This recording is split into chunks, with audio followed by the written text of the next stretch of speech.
What are you wearing right now that kind of represents your faith, and why do you wear it? Well, here I have a nose pierce, and it represents part of our Hindu culture that the women should wear that when they're chaste. What would it mean to you if someone said, you know what, you won't be able to wear that anymore? I will protest. Yeah, I wouldn't stop putting my nose pierce because they tell me so.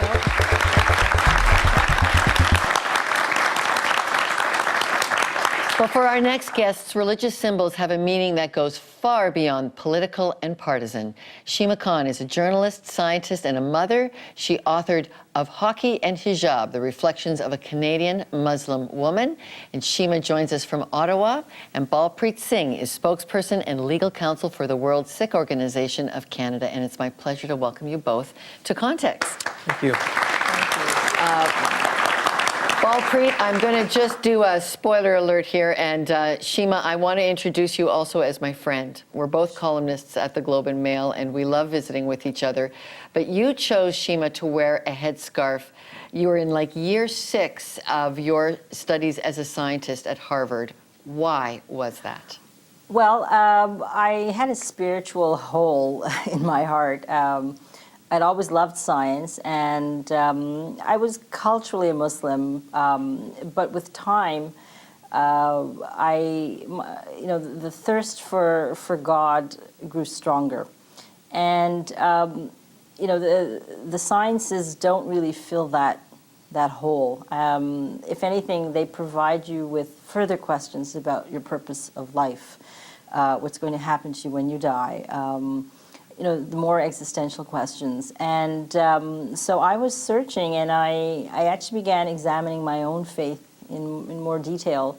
I started attending the Friday prayer regularly. There were a lot of bumps along the way, especially when I would hear a lot of very disturbing attitudes towards women at the Friday sermons. Nonetheless, I decided that, well, I had to find out more for myself. So I started to read the Quran in English for the first time in my life, to try and really, understand the message. And the more I dove into it, the more I just felt at peace. And I decided to become a Muslim 24/7. And that, yeah. The hijab is actually a tenet of your faith. It is not a symbol.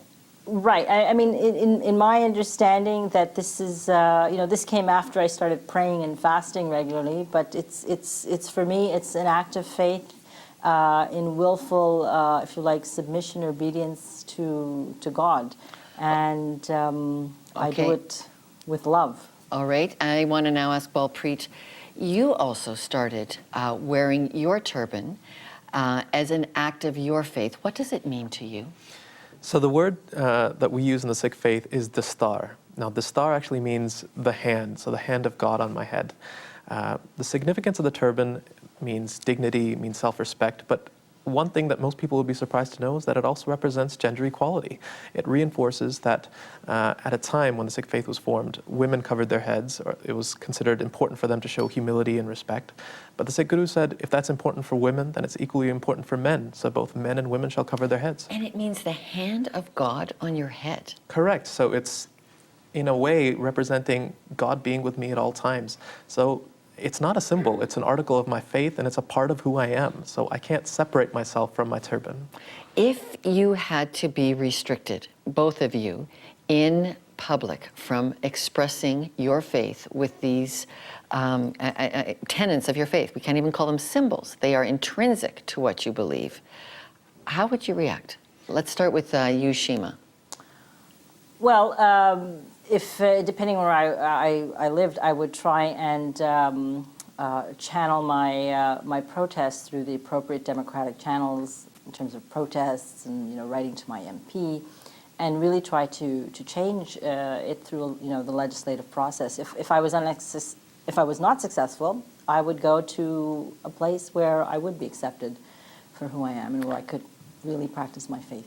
Balpreet, you have said you are a human rights lawyer. You've had, as a grade 12 student, you weren't allowed into a courtroom because of your symbols. You said you'd rather take your shirt off in public. So I'm a Sikh, but I'm also invested as a Canadian. I mean, I was born and raised here. My parents came here decades ago. And part of the reason I'm so proud to be a Canadian is that we protect the right to have freedom of religion. So, I mean, I can't conceive of this happening in Canada. All right. Give us both your advice for how we as neighbors protect your freedom to express your faith in the way you've chosen. For myself, I would say that it's important for us to understand each other as people.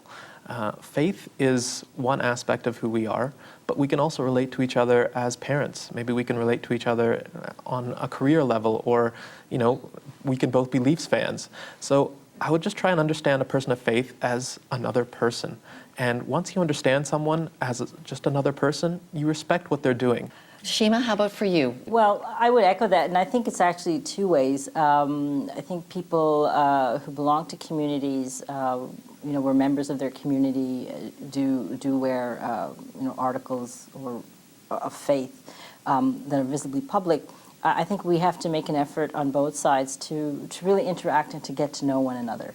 I don't think the onus should be just on, one community or the other. It has to be a two-way street and really an exchange of the richness of our diverse humanity. And for the argument that this is about proselytizing, we are a secular society. When they see your symbols, Balpreet, you're a human rights lawyer. What do you say to that argument?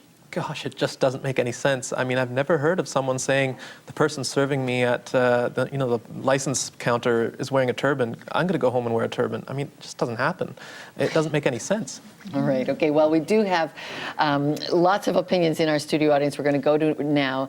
Shima, thank you very much, and Balpreet, thank you very much. Let's take a listen to several people in our audience are wearing their faith, and Sheldon, you've got somebody right there with you. That's right, Lorna. Thank you so much. I am here with, if you could just introduce yourself. I'm Abrar. All right, great. And do you have a question, or what would you like to comment on based on what you just heard? I'd just like to say that it's the government's job, it's their responsibility to protect the rights and the fundamental freedoms of minorities as in general, like as a whole. So it's not about like different religions, it's about like as a community, like we could be part of different faiths, but it's like the responsibility of the government themselves. Okay, Balpreet, and that is what's going to be happening next, right? Is this Canada will have to speak out federally if one province decides to change a freedom like this. Most commentators would agree that this proposed charter is a violation of the Canadian Charter of Rights, and it's also a violation of Quebec law as it stands right now. So someone affected would have to say, my rights have been trampled, go to the courts, and the Canadian government has been clear that they also will challenge this law. Okay, Sheldon, now it's time to engage the audience at home. Is it proselytizing to wear a symbol of faith? And if it is, isn't that a freedom to protect also? Sheldon, what do you think? For me, personally, short answer for me would be no, it is not proselytizing to do that. But for those who may believe it, is it a freedom to protect? I would say everything must be done within reason, within particular confines. So I think it's an ongoing discussion. And we want to know what you have to say at home. We've heard great insights from our audience directly behind me, but we want to hear from you at home. Ways to get in contact with us is written on your screen. Twitter, Facebook, email us, contact us. Your feedback is going to help to bring the already dynamic conversation you've heard forward. We'd love to hear what you have to say. Coming up, what you wear may be your own message to the world and to yourself. Stay tuned for a conversation with Dr. Arthur Boer.